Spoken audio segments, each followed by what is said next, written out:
LPG gas सिलिन्डारनि गाहायाव थानाय रिंआव माखासे गब्लं होनाय जायो। एलपीजी गेस सिलिन्डारखौ खालि गोजा गाबनिल' बानायनाय जायो।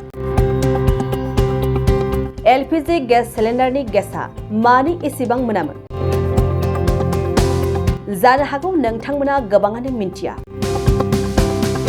आथिखालाव बयनिबो न'आव एलपीजी गेस सिलिन्डारखौ नुनो मोनसै। न'आव जाग्रा आदार फोमोननो बयबो एलपीजी गेस सिलिन्डार बाहायसै। सरासनस्रायै एलपीजी गेस सिलिन्डारजों न'नि जाग्रा आदार फोमोननाया गोख्रैनो जायो। नाथाय माब्लाबा एलपीजी गेस सिलिन्डार बाहायनायाव गिख्रंथाव जाथाय जानायखौबो जों नुनो मोनो। गेस सिलिन्डार बानायग्रा कम्पानिफोरा गेस सिलिन्डारखौ बाहायग्रा सुबुंफोरनिसिम खैफोद गैयालासे गाहामैनो दैथायहरनो गोख्रों बिबान लायो आरो गेस सिलिन्डारखौ गोबां सांग्रांथियै रैखाथि गोनां महराव बानायनाय जायो।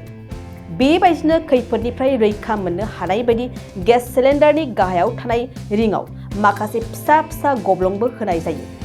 गुबुन गुबुन कम्पानिब्लाबो मोनफ्रोमबो गेस सिलिन्डारनि गाहायाव थानाय रिंआव फिसा गब्लं होनाय नुगोन।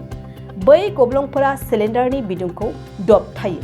माब्लाबा गेस सिलिन्डारनि बिदुङा जोबोद बाङो, अब्ला बै गब्लंजों बार हाबखननायखाय सिलिन्डारनि बिदुङा समानैनो थायो, थामहिनबा मेनटेन जायो।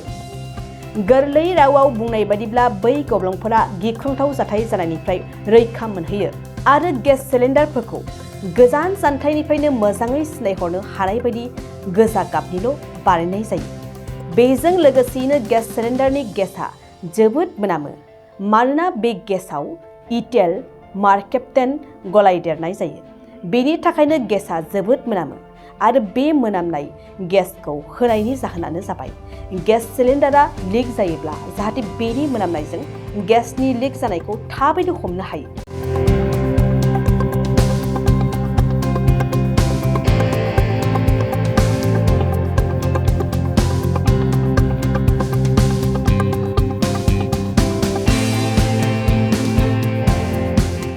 बाइक सालायनो मोजां मोनग्राफोरनि थाखाय गोजोनथाव खौरां। मार्च दाननि 22, 23 आरो 24 अक्ट' सानथामनि थाखाय दावहारु अट' एजेन्सिया नोंथांनो लाबोगासिनो मेगालन काम एक्सचेन्ज मेला। बे मेगालन काम एक्सचेन्ज मेलाखौ क'क्राझार बड'लेण्ड गेस्ट हाउसनि साखाथियावनो खुंफुंगोन। बे मेलायाव बारा नङा 14,999 रांसिमाव डाउन पेमेन्ट होनानै बाजाज कम्पानिनि गुबुन बाइकफोरखौ ल'नाव लानो हागोन। एक्सचेन्ज खालामग्राफोरनि थाखाय एक्सचेन्ज ब'नासबो थागोन। बाइक सालायनायाव हमनो थाखाय बायगिरिया बेसेन लायालासे हेलमेटबो मोनगोन।